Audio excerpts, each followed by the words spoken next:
भारत पाकिस्तान तणाव वाढला, बाजार कोसळला, लोकांच्या खिशातच स्फोट। 2 दिवसात 7 लाख कोटी स्वाहा। मुकेश अंबानी यांनी ऑपरेशन सिंदूरची केली प्रशंसा।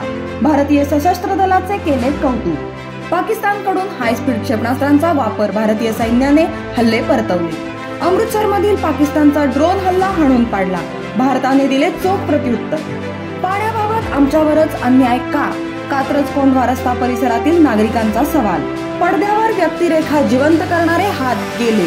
मेकअप आर्टिस्ट विक्रम गायकवाड यांचं निधन। 11वीच्या 16,76,000 जागांसाठी राबवणार प्रवेश प्रक्रिया। राहुल गांधींचा जामीन रद्द करा, सात्यकी सावरकरांच्या वकिलांची न्यायालयात मागणी।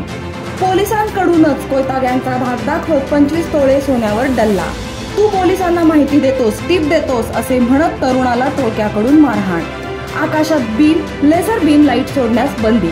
पुणे रेल्वे स्थानकावरील सुरक्षा व्यवस्थेत वाढ। युद्धजन्य परिस्थितीच्या पार्श्वभूमीवर खबरदारी। सोशल मीडियावर तरुणीकडून पाकिस्तान जिंदाबादची पोस्ट, कोंढवा पोलीस ठाण्यामध्ये गुन्हा दाखल। पुणे विमान सेवेवर परिणाम, 9 उड्डाणे रद्द।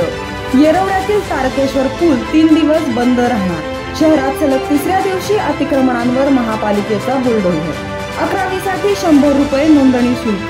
ऑनलाईन प्रक्रियेत किमान 1 व कमाल 10 पसंतीक्रम भरता येणार। अजितदादा फिश माफियांना टायरमध्ये कधी घालणार? उजनीत रोज 50 ते 60 टन अवैध मासेमारी। पुरंदरला परप्रांतीय झाले उदंड, खबरदारी घेणे गरजेचे। भाडे करार न करताच शहर, गाव, खेडे ते वाड्या वस्त्यांपर्यंत वास्तव्य। अवैध धंद्यांविरुद्ध निवेदन देणाऱ्या युवकांवरच पोलिसाची दादागिरी। खेड पोलीस ठाण्यातील अजब प्रकार।